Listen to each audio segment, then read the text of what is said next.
Congressman Bill Pascrell, a Democrat from New Jersey, joins me live now, and beside him, Congressman Scott Garrett, a Republican from New Jersey, and they both serve on the House Budget Committee. And I'm glad to say we have you standing side by side, because it really seems difficult to get your parties together on anything these days. Anything. I just want to ask you right off the top, Congressman Pascrell, do you think this is going to be productive? This meeting at 5:30 today.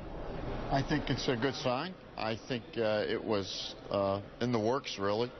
Who blinks first?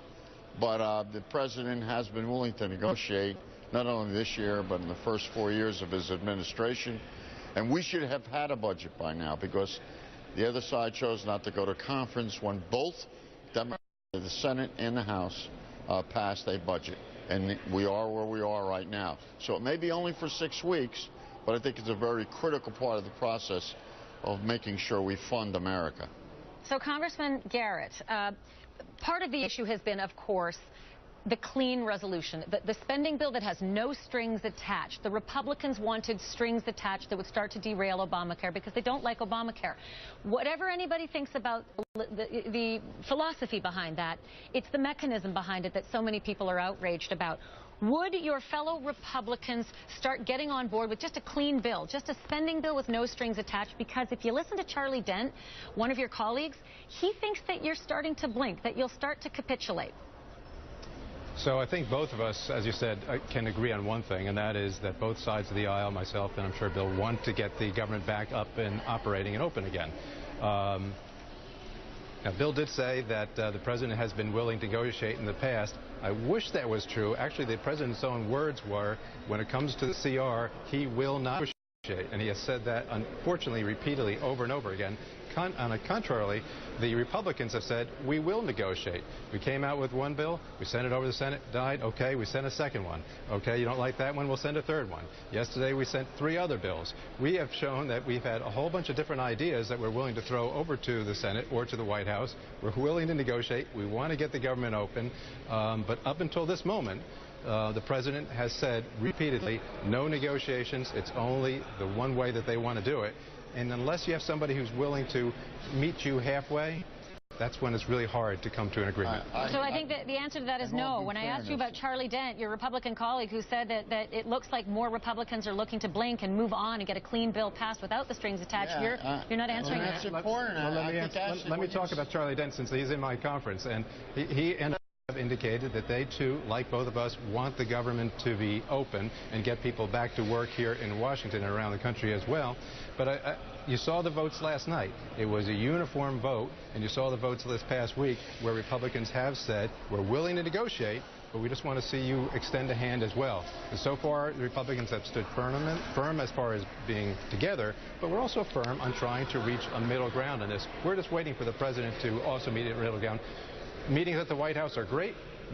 Trying to, for the first time ever, to invite them in on this is great. It's too bad they didn't do that yesterday when we set up an opportunity for a conference where the Senate actually could have done the exact same thing and send over people to the discussion. I have 30 seconds left. Congressman Pascrell, have you two been meeting, considering you're on the same committee?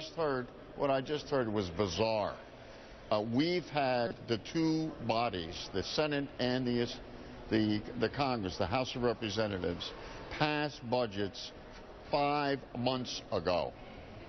The usual protocol is let's have those folks represent both the Senate and the House and sit down, have a conference, and work out the differences. For 5 months, we did not do this. And that's a fact of life. And here we are today. This is the main story. Not the story of what's happening and you're trying to take apart the budget and pass it piece by piece, picking winners and losers. That makes absolutely no sense whatsoever, and that's why we are what we are. You've tied the hands of the United States working man and woman. You've tied the hands of people who work for the government who have done nothing wrong, but we're punishing them to prove that if we can't take down Obamacare one way, we'll try to take it down another way. We got to get over that. Right, so to your point, Bill, you're right. That's conferees could have been and should have been. Unfortunately, Harry never appointed conferees to the budget, as you were well aware, and neither. No conferees have ever been appointed by the Nancy Pelosi named conferees in the House. But it takes two chambers to do so, and as you're aware, Harry Reid never did it in the House, and we didn't do it in the the House as well. So you didn't do it. We did it, but you didn't do it. Both sides, I'm agreeing with, or clarifying the record, I should say, that neither Harry Reid nor the House have fully appointed conferees, and that's a problem. But where are we today?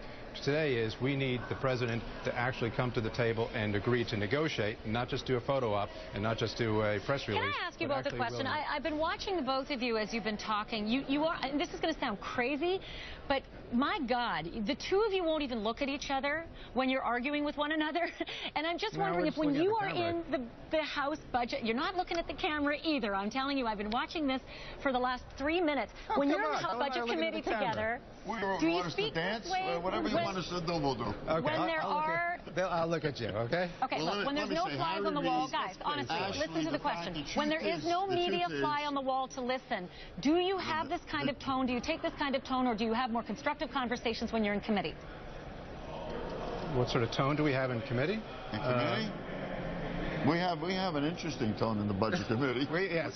We have many independent people who say their mind, speak their mind. That's a good way to describe it.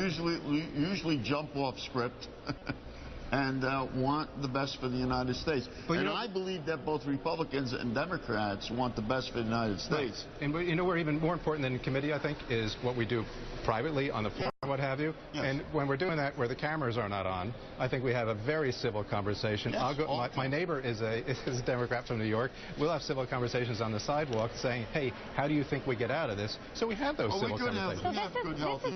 I wanted to ask you even about your body language, because look, I don't think there's anyone watching right now that doesn't laud you for your commitment to your philosophy. You came to Capitol Hill to make a difference and to work for your constituents. You both have different ideologies, but that's not how laws are made. Laws are made by bringing your ideologies and getting together like human beings and people who can agree and work together properly. And that's not what the public is seeing now, and it's certainly not what we see on TV interviews. Personally, Ashley, I'm not a true believer.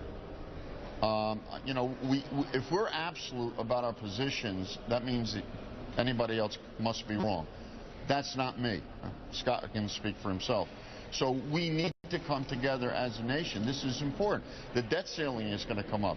If we don't come together, instead of fighting peripheral political issues that aren't going to get us anywhere, we just had an election. I mean, we're not going into, think of this, we're not going into a presidential election. We just had a presidential election. So our only difference on that is, and I agree with Bill on that, is some of us would say these other issues are not peripheral. When we're receiving phone calls from constituents who are saying they've been laid off because of the Affordable Health Care Act, when in our own state you had one of the largest insurers saying 50,000 people are not going to get health insurance because of the Affordable Health Care Act. Home Depot, one of my favorite stores to go shopping in, they're saying that they're laying off, or rather laying off of insurance 20,000. UPS, that's in my district as well, 15,000 people nationally. Is that the company that tried to part-time America 10 years ago? This is the company. That's the one. This is a company so you know that's telling spouses. Since Congressman Pascrell, you brought up the debt ceiling, I'm going to hold you to a firm booking 17 days from now, in fact, probably 16 days from now, to come back and talk to me about your tone when you're dealing with the debt ceiling. Because Christine Romans was just on telling us that if we thought that hurricane shutdown was bad, I believe in paying my bills. Catastrophic debt ceiling will be worse. I appreciate that both of you. Do I get that invitation or only Bill? I said to both of you. Oh, no. Okay. You are both firmly booked in the exact and you have to wear the same ties, and you need to come back and you need to talk to me about taking this philosophy forward. We'd be more than honored to come and talk to you. Please, dear God, do not hold me and my fellow Americans hostage in the debt ceiling debate. I appreciate both of your perspectives. Please keep working hard. Maybe visit the White House today at 5:30 as well. Thank you, gentlemen. Thank you. Take care.